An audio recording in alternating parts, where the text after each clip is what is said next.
You're here because you're a smart, accomplished professional woman who is sick of not being seen as the leader you know you are deep down. But you're unsure about how to show up the way you want to, especially when you're the kind of person who feels a lot and senses things that others don't.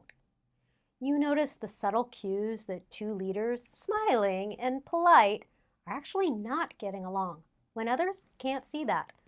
Or you seethe inside when a manager says, "You show too much emotion." Or you hate all the politics and game playing that others do. You just want to do your good work. You feel a lot of feelings about what you perceive. You get angry, sad, resentful, fearful, and more when you feel so different. But you try to hide your emotions because in the business world, they encourage us to push our feelings aside. So that just compounds your frustration. You're not 100% confident about your leadership because you're surrounded by masculine ideals of leaders in the business world. In their world, the messages are generally things like keep your feelings in check, control your emotions, never let them see you sweat. How are you supposed to do that? You're human, not a robot. You wonder how to be an authentic leader when you're sensitive to feedback and comments and to people's tone of voice or their glances or some other nonverbals that you can't help noticing. You want to have an impact with a project, product, or role that plays to your greatest talents. But right now, you just feel held back, or worse, misperceived. You wonder who can be your role model as a leader when so many leaders seem devoid of feeling. Emotion colors your world.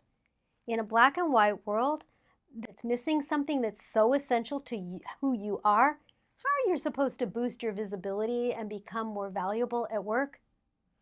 It's exasperating when you know you've got these incredible talents, but you're not getting to use them to be the leader you want to be, one who genuinely cares about others, who knows that leadership without empathy isn't really leadership. You know that if you could just have others see you the way you want to be seen, as powerful in your own way, then you'd be operating at a more senior level, or getting to work on more plum projects, or being visibly recognized and sought after for advice by the leaders of your organization or your industry, and making the kind of difference you really want to make. You want others to see you as the leader you know you are deep down, even if it scares you. And I know you're tired of hearing advice on how to be seen as a leader like, get on a high visibility project. I'm going to bet you've tried this one. Please, don't hang your hat on some project being the thing to boost your leadership, especially if you're a high achiever. People would love to have you on the project. They know you're reliable, dependable, the gal who goes the extra mile, and they take advantage of you. You're left feeling resentful for working late nights, giving up your weekends, and slogging it out.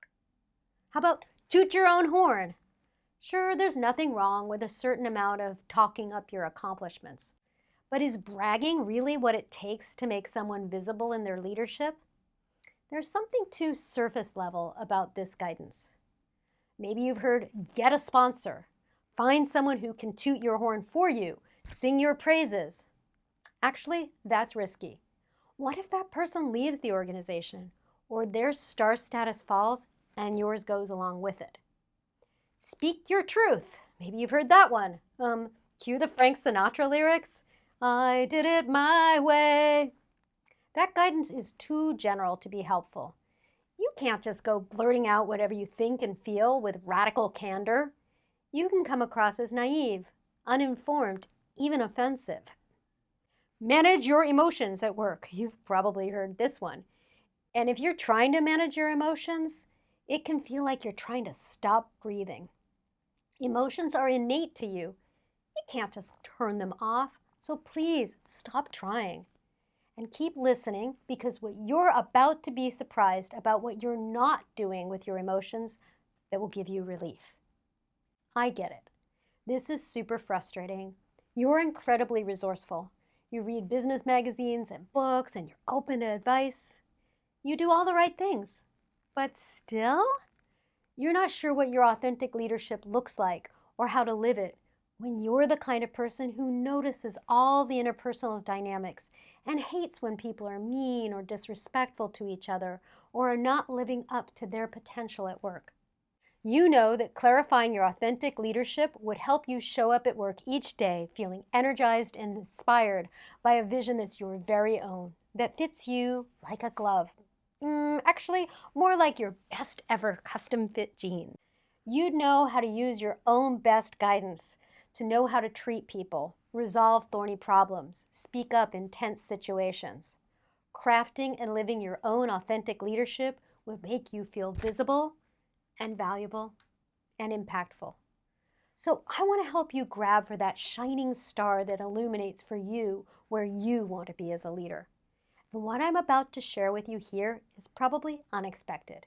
It's not business as usual because I've got a different approach to helping you be the authentic and caring leader you want to be, whether you want to have a huge team reporting to you, an official leader title like director or VP or C-level something, or you'd like to be an individual contributor with great ideas that make a positive impact.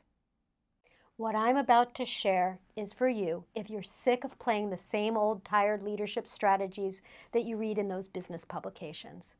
Most of these are written by men, and they only touch the surface level about how to speak up and take charge. But that masculine approach doesn't work for everyone, including many men.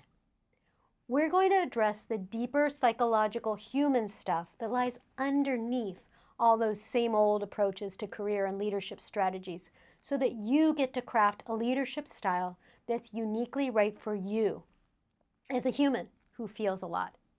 So, here's a disclaimer. What I'm going to share with you is actually going to give you permission to feel your feelings as a leader. You might just think, nah, that won't work for me. I'm in a male-dominated or super fact-based industry devoid of emotions. It can't work. Yeah, I feel you. And as a woman trying to lead in a context set by men, you're used to cutting off that very part of yourself that's essential.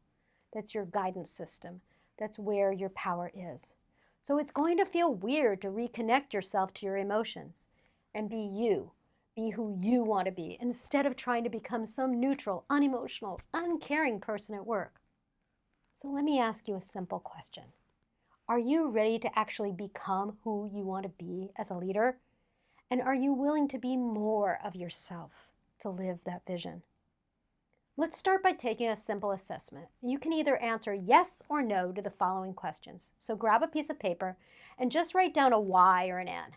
We'll tally your score at the end. Do you envy people who seem to naturally own their role as a leader? Yes or no? Do you find yourself getting upset that certain people more senior than you don't take you as seriously as you'd like, or don't let you know they appreciate you, and you feel angry or undervalued? Have you recently been passed over for promotion and still feel the sting of that and question whether you're really leadership material? Or conversely, have you taken a promotion and feel overwhelmed, in over your head, wondering how you're going to lead when you're not sure what you're doing? When you receive harsh criticism at work, do you have a hard time holding back the tears? Do you shy away from conflicts at work because they're uncomfortable? Do you stay out of political situations at work feeling like you just want to do your work and not kiss anyone's rear or play those kind of games? Have you been miscast in a negative or less than favorable light and feel misperceived or misunderstood?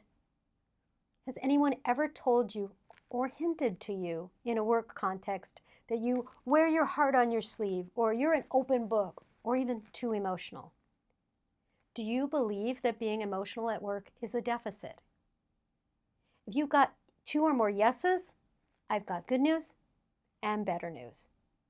The good news is that all these problems, although they feel insurmountable, are just symptoms. The better news is that I'm going to address these one by one so we can see the root cause of where these problems originate. Hi, I'm Dr. Susan Bernstein. I've been an executive coach since 2001. I got my start helping hard-driving Silicon Valley professionals at top companies like Google, Apple, and eBay to land high-paying, high-visibility promotions into roles where they get to make a huge positive impact. I've helped them develop their own unique leadership style, navigate the conflict that inevitably comes with greater responsibility, and deal with emotionally charged interpersonal situations with their employees, other leaders, even their boards of directors. You'll find my thought leadership in places like Fast Company, the Huffington Post, Thrive Global, and Psychology Today. What I'm about to share with you is what I've distilled from helping over 3,500 mid to senior level professionals to bring out their best in their leadership. It's also informed by my struggles in the demanding leadership roles I held at companies like Intel and Accenture, as well as from deep dive experiences in meditation, yoga, and the relatively new field of somatic psychology, also known as mind-body psychology. So I know, wild combination, right? I've been able to help professional women who also happen to be, like me and you, emotionally expressive, to me a very, very good thing, who want to break through the barriers that may be holding them back from being the leader they want to be. Before working with me, they faced unfortunate situations. They'd been passed over for promotion, dealt with a toxic coworker, toxic boss, or toxic culture, got overlooked in a reorg, been caught in a political storm that made people misperceive them. You get the idea. In our work together, they made incredible shifts in how they show up in their professional and personal lives. They know where their power is, and they know how to use it to truly enjoy their life experience and make the difference they want to make in the world. So, let's get started. Strategic secret number 1, shift your vision. You don't feel seen as the leader you want to be? So, instead of looking for others to see you and adore you, see yourself in a way that you fall in love with. You want to be seen as a leader the way you want to be seen, valued for what matters to you. I totally get that. And here's what else I know. Secretly, you wish you could control how others perceive you. If you can love your own approach and vision to anything you do, others will see you in the way that you are meant to be seen. And that's where the power is. Not in getting it right, but by getting in the game with who you are authentically. This is exactly what happened with Marcella, a VP of a well-known international nonprofit. Hey, by the way, I've changed all the names of my clients here to keep my promised confidentiality. Anyway, you want to talk about not being seen the way you want to be seen at work?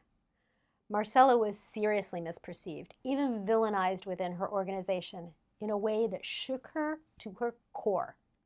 The organization was undergoing some strategic planning that included letting go of employees who were no longer contributing at a sufficient level, what some might call dead weight.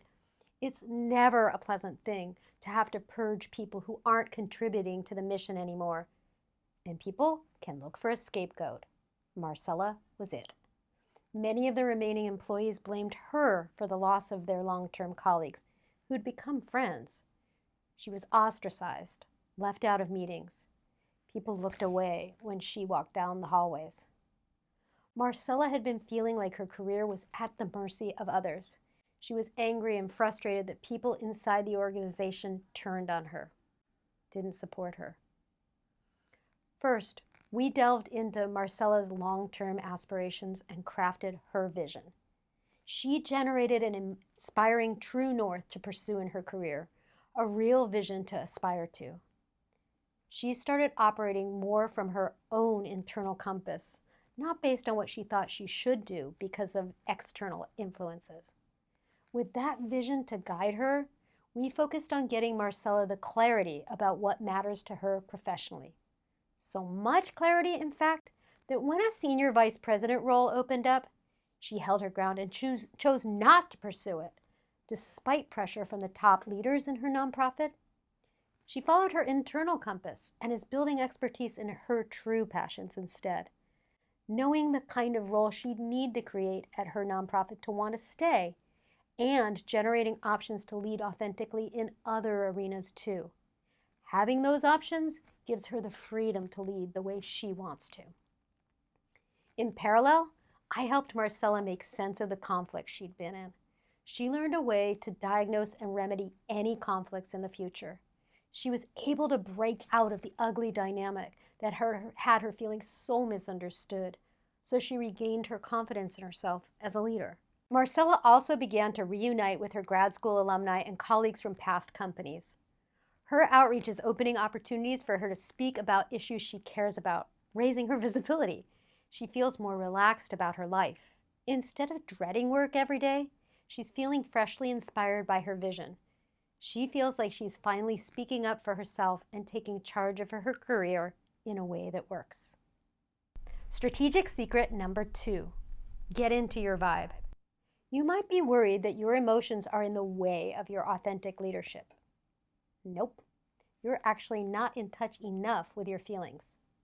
Look, I feel fortunate enough to work with lots of women who are like me, and probably you, smart, accomplished, great professional experiences, strong, yet also sensitive. I mean emotionally. Like you feel a lot. So you probably think that's what's holding you back from being the leader you want to be. No. Here's the thing. You're resisting feeling your feelings about not being where you want to be in your career. I mean, look, those aren't fun feelings to have. Frustration, anger, shame, depression.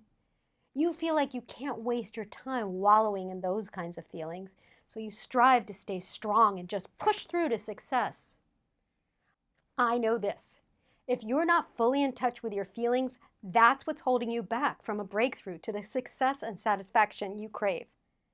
I know because I've been there. I thought I felt a lot. I mean, I think of myself, I'm the queen of all feelings. I felt and felt and felt, but I wasn't truly in touch with my feelings because I did feel them, but then I'd try to shut them off so they didn't flood me or so that I wouldn't be seen as weak. Do you feel weak when you have emotions? This isn't just a career issue, it's a life issue. As women, we are taught that our feelings are weak.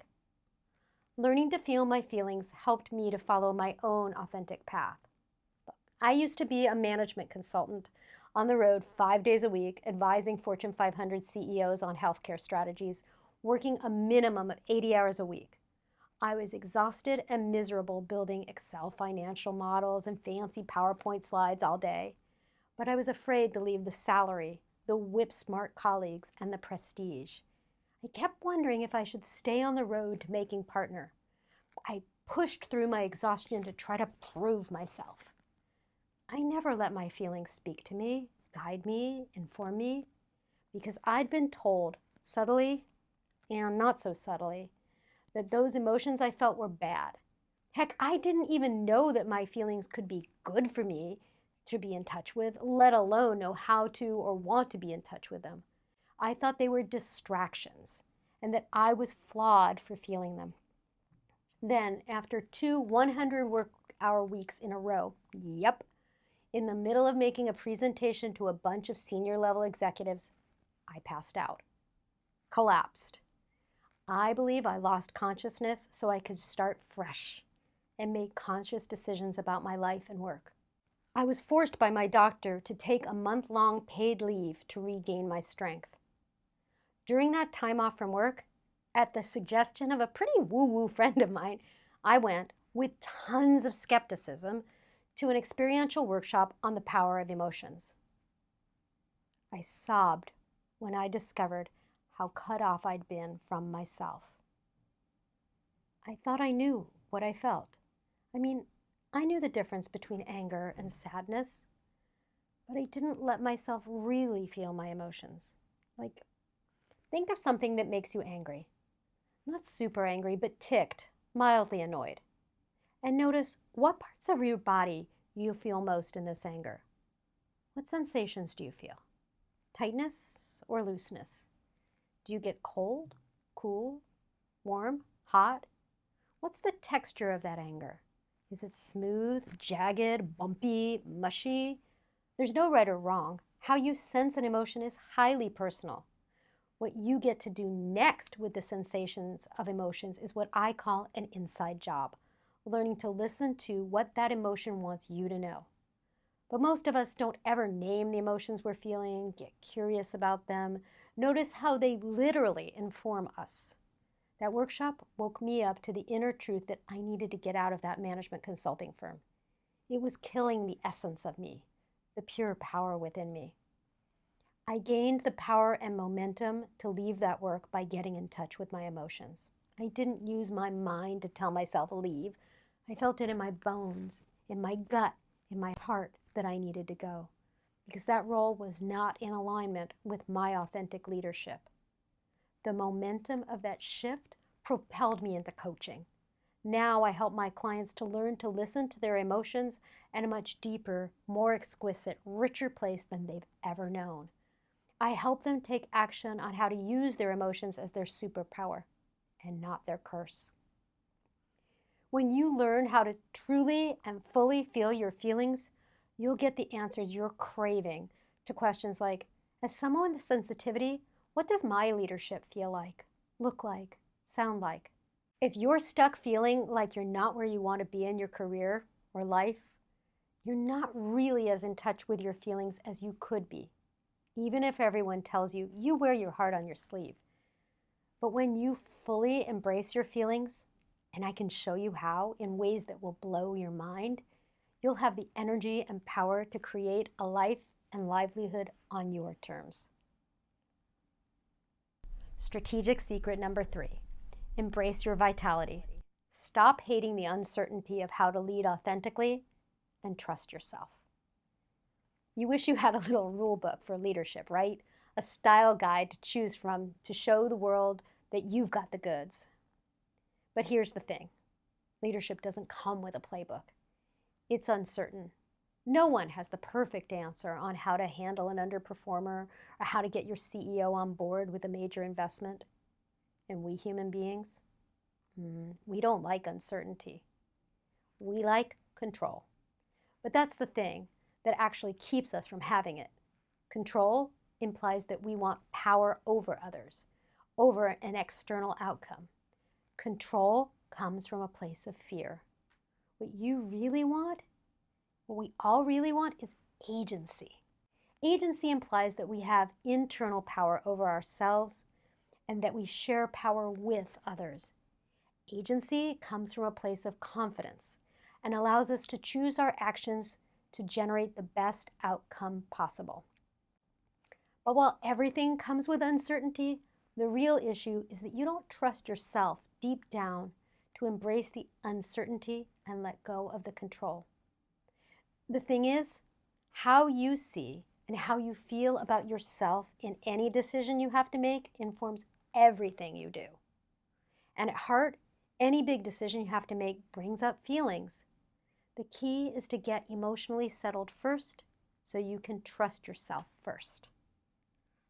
When you get emotionally settled, like my client Karen, you can release the attachment to the control and how anyone reacts to or perceives what you say and do. Karen, the chief marketing officer of a startup that was on the verge of going public, learned this lesson. The first 3 years that she worked for her brilliant but brash CEO, he constantly told her nothing. She never heard, "You're doing a great job." She never heard it. He'd done a string of successful startups, but this was her first foray into the C-suite. They were creating a totally new approach in their industry, and she was guiding a team that knew a lot more than she did. Karen sought help because she kept wondering how to lead in the face of so much chaos. Startup life is already demanding enough without a CEO who's incredibly stingy with praise, when you're also building the company on the fly and giving up time watching your kids grow with the uncertain promise of a financial payoff for all that sacrifice. Karen had dreams of being a CEO one day herself, but she figured she'd better earn her chops in the trenches.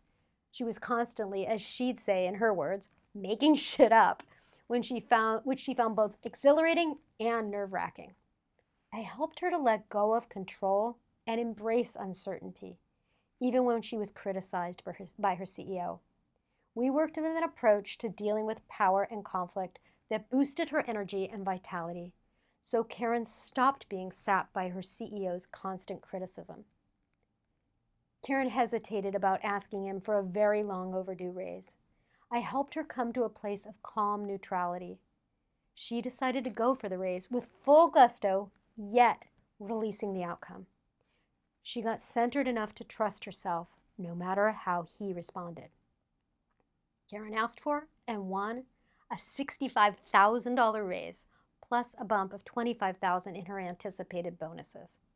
She told me all about it, feeling giddy and dazzled that shifting from trying to control the situation to being in a kind of dance with uncertainty won her the confidence and the mojo to ask for and secure that raise.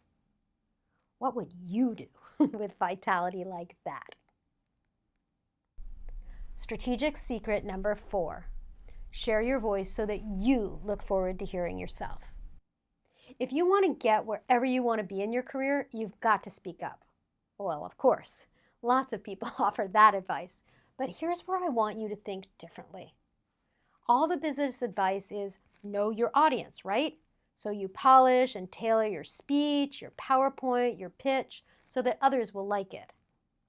But while there's a time and a place for that perfecting, when you're trying to be seen as the leader you want to be, you're going to tie yourself in knots attempting to get others to like what you have to say. Start with yourself as an audience of one. Speak so that you want to hear what's coming out of your mouth. Is this be a thought leader? Yep, you bet. Of course, because that role tends to be a huge credibility booster. But I've got a twist for you on that one. Instead of trying to impress others, speak so that you feel super connected to your own vision. Because if you're going to make an impact in the world, you're going to need to say something about what matters to you. And it's got to light you up first. You are the one who needs to feel vibrantly alive when you hear what you have to say. Doing this catapulted Rena to success. Rena is the director of tools development at a consulting firm. She was exhausted from working too hard. She felt spread too thin, and she sensed that leaders senior to her did not listen to her or take her seriously.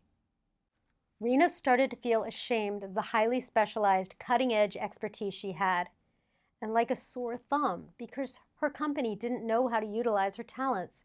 She was angry and resentful because she felt unseen by key influencers at work when she'd share her suggestions for new products and services. Her manager told her simply to push through her ideas and initiatives. That advice left her feeling pushy and not getting attention or results. We got her in touch with the ideas she's most passionate about. I asked her to speak about what matters to her. At first, she spoke as though she was at the head of a long conference room table with a group of her developers around. It was mildly interesting, full of facts, but devoid of, you guessed it, emotions. She wasn't showing up for herself. When I asked her, why do you care about all the technical specifications of your work, really? Turns out, it's not the bits and bytes she loves. It's being able to create an experience that her users will treasure, as though their thoughts fall elegantly into place. Rena giggled. She felt her work for herself for the first time. She loved hearing herself talk about her ideas in a way that brought her alive. That was palpable. Her deep conviction and belief came right through. She was speaking more than her thought leadership from her head. She was clearly radiating her passion from her heart. She used that clarity and passion to secure herself an invitation to speak at a key industry conference. Sure, this gave her recognition and also the possibilities of new exciting job prospects outside her company. Within her company, Rena boosted her visibility and influence with senior leadership. They started coming up to her in the hallways, asking for more depth on the crucial issues she'd discussed on a stage before over 1,000 people.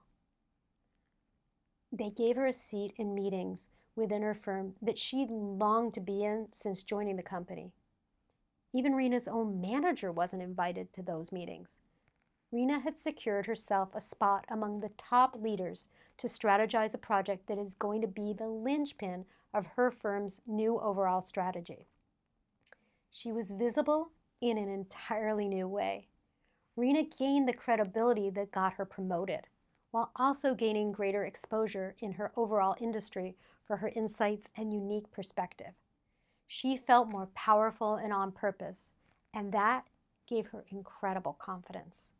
Rena is proud to have a seat at the most valuable, influential discussions within her firm. Her value is no longer dictated by who approves of her or who welcomes her to meetings or who asks for her guidance. She knows that her thoughts, opinions, and insights allow her to connect to the people who care about what she cares about. Imagine what you could do when you felt this way. Strategic secret number 5. Commission a co-captain on your leadership journey. Don't travel alone. Hey, I know you want to be seen as the leader you want to be. And I just have to say, leadership is usually a lonely journey. Ask any CEO who will spill the beans, and they'll say they hate not having confidants, people they can discuss their angsty decisions with. The higher you go in leadership, the fewer colleagues that you have to think things through with, because issues need to stay private or are too controversial or could get leaked to the press, and so on. Even if you're just leading an idea like I am here and talking about emotions at work, hello, you're being a pioneer. That means you're on the cutting edge with few, if any, peers, at least in the beginning. So if you want to lead your way, you need advocates who can help you stay on your true north, who can give you perspective on whether or not you're being true to yourself. Now, most spouses, boyfriends, girlfriends, family members hit a ceiling when you talk to them about your career, right? They can only tolerate so much back and forth about what you want to do, what matters to you, what leading your way means. At some point, even the most patient, well-meaning ones grow exasperated and say, "That's enough," or "Make the damn change already." I know.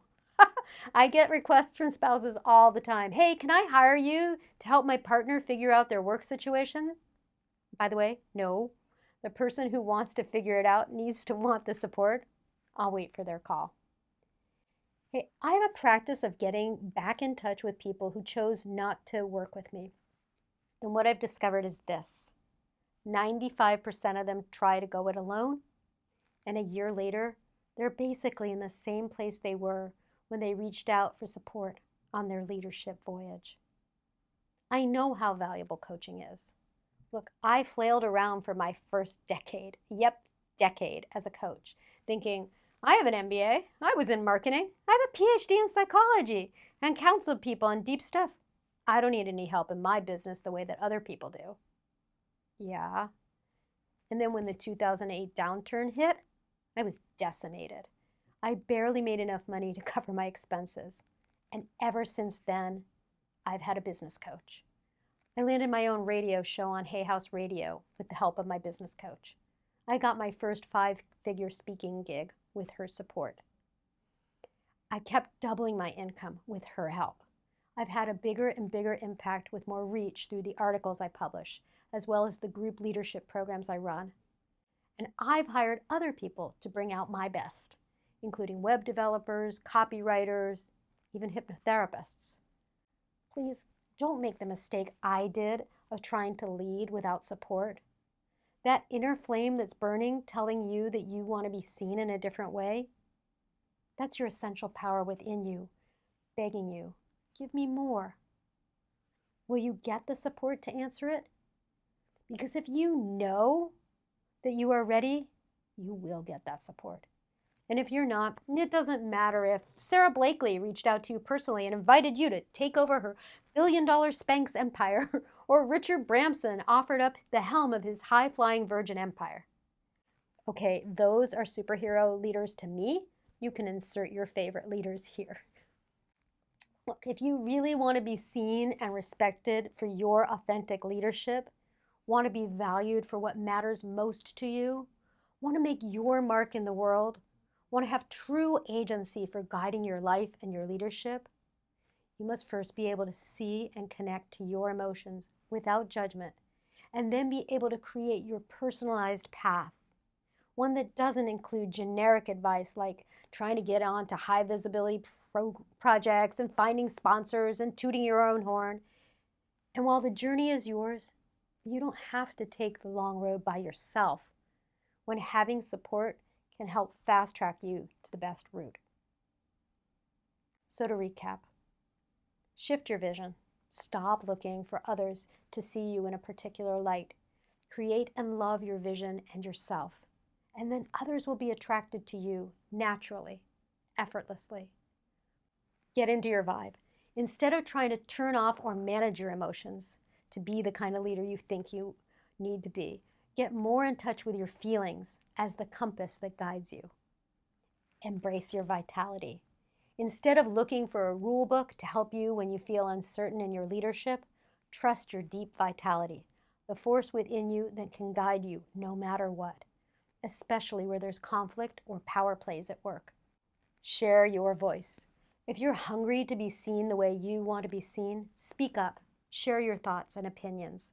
Speak so that you look forward to hearing yourself, so you know what matters to you, what you believe in, what you want to make happen in the world.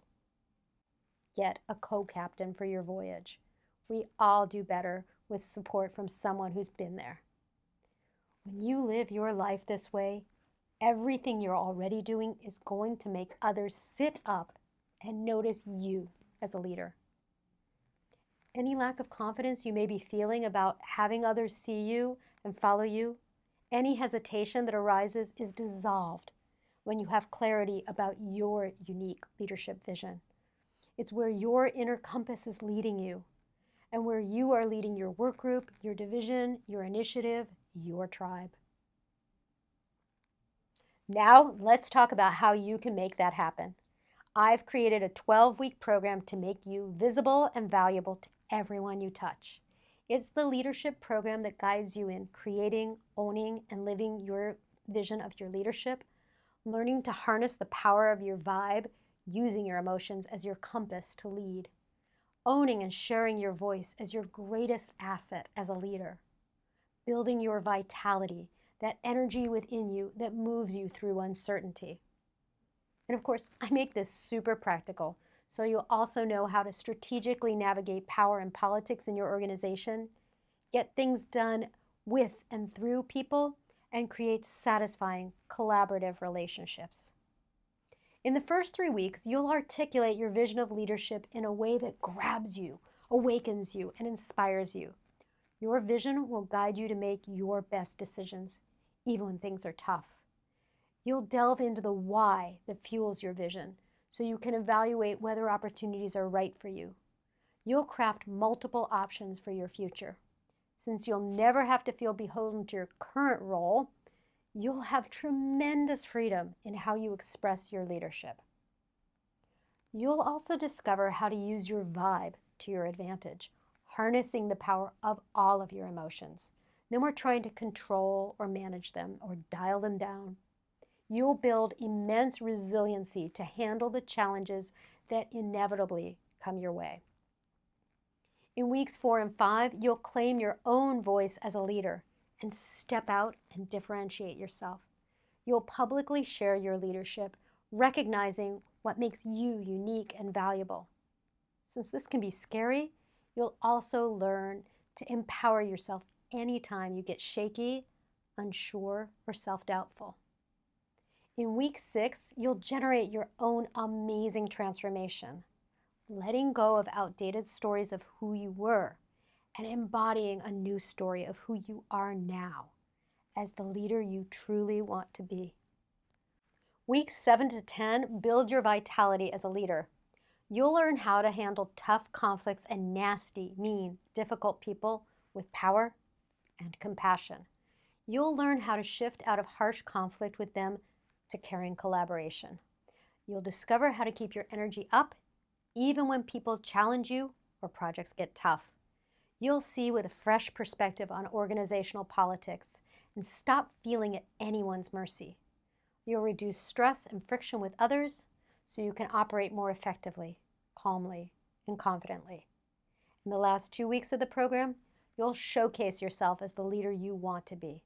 And we wrap up with a rather magical celebration of you, welcoming your full potential self to step out. In this program, you're not going to get a bunch of worksheets to fill out. That's flat, impersonal, cookie cutter. The Visible and Valuable program is hands-on and personal. You also won't find any assessment tests of your leadership based on some limited model of the world that overlooks your uniqueness. The Visible and Valuable program will support you on both a deep subconscious level and with super practical leadership, communication, and conflict shifting strategies. You get monthly one-on-one calls with me to support you in developing into the leader you want to be and having others see you and respect that leadership. We have 2 live group coaching calls every single week, small groups of 20 or less, where we'll talk about your real-life challenges as a leader. There's a private Facebook community, so you have peer support ongoingly, as well as support from me personally. Your experience in the Visible and Valuable program will shift how you see yourself, how you stand up for yourself, how you speak up, how you interact with others, how you stay resilient, and so much more. I've created for you a deep, meaningful, transformational experience unlike any other leadership development program you've ever seen. Please don't apply if you're one of those people who purchases programs and then disappears, because me and my team will hunt you down. We want you getting the most from this. Scroll down and see some of the client stories. My goal is to create one about you, which means you have to be feeling like the leader you want to be and knowing that you are visible and valuable. If you're a professional woman who feels called to be more visible and value, and you're ready, truly ready to step up your game and play from a place of clarity, it's time. Fill out the 3-minute application form you see around this video and let's talk. I'll ask you questions to understand where you're stuck and what's actually causing that stuckness. And I'll listen not just for what you're saying, but for what you haven't yet realized. That breakthrough to the leadership you're longing to embody is so close. It really is that close. The thing that needs to shift is often right under your nose, but you're not looking at it right.